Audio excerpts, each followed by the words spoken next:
As I continue tracking round 2 of severe weather, half of our region is in the clear. Minnesota saw most of their activity just a couple hours ago, and the watch for the whole entire Minnesota side has now been lifted. Now the focus remains on areas in northern Wisconsin as the storms continue to roll through them. We've got that severe thunderstorm warning has been issued until 10:45 for the areas Cable, Sanborn, and White River. Now that goes until 10:45. These storms are containing large hail, some high winds, and of course some rotation is possible within these cells as well. So let's take a look at the Doppler and satellite, kind of what we've been seeing throughout this evening. The line of storms moved very quickly starting in central Minnesota, kind of becoming more of a formed system in northern Wisconsin here. Duluth kind of got sandwiched between the two, didn't see much of an impact here in the Twin Ports. We got some cool pictures of the clouds and stuff, but other than that, in terms of hail, the hail stayed north and south of us as it rolled through the region. I'm going to zoom in a little bit closer here to the main focus right now is this cell kind of going just south of Ashland. You'll see those darker reds, some little purples and stuff in there indicating some hail. And the hail has been the biggest thing that we've seen throughout the storm today in comparison to yesterday. So here's the hail track for northern Wisconsin.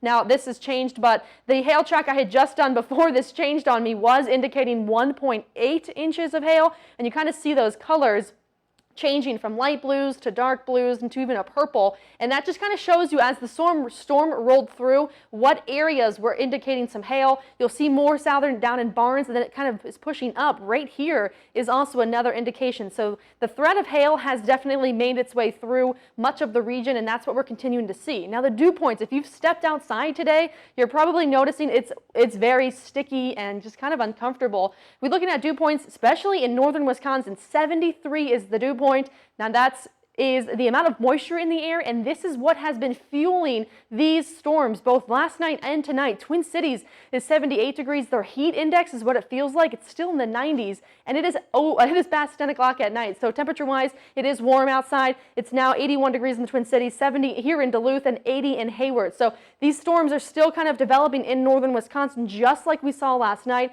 Very warm and unstable conditions due to these rising dew points that we saw today and tomorrow, last night and tonight. So 11 o'clock, the storms are winding down, and we are going to start to see some calm conditions very soon. Most of Minnesota is in the clear, though. We've got a few more systems kind of rolling through Ironwood, Mellon, Ashland. That's around 11 o'clock or so. And then by midnight, majority of our region is in the clear. It won't be as noisy as a night as it was last night, as we saw most of our activity earlier. You can still see some heavier rain showers and waters meet, but for us here in the Twin Ports, we're looking at clearing skies, and we're going to continue to see gradual clearing through Sunday morning, and then by the afternoon, it'll be beautiful outside. We may see a few sprinkles kind of move through Sunday afternoon, but otherwise, it's going to be a much more pleasant afternoon in terms of sky conditions and temperatures. Humidities are going to drop significantly. We're going to have breezy winds out of the northwest, and those temperatures are going to be in those mid-70s. So tonight, we're looking at 63 degrees up on the hill, 64 down by the lake. Still some scattered shower activity is possible. Of course, Minnesota, we're looking at just some rain showers. Northern Wisconsin, on the other hand, still looking at some thunderstorm activity, especially in that Ashland, Ironwood, Hayward, and Mercer area. I'm going to continue tracking that for the next couple of hours here in the studio until that kind of moves out of our region. And then tomorrow, absolutely beautiful, mostly sunny skies, upper 70s and low 80s, a few low 70s up in northern Minnesota. But in terms of comfortableness, I mean, it's going to be beautiful after Friday and Saturday today being so just uncomfortably sticky outside. And of course, that's brought on such strong storms.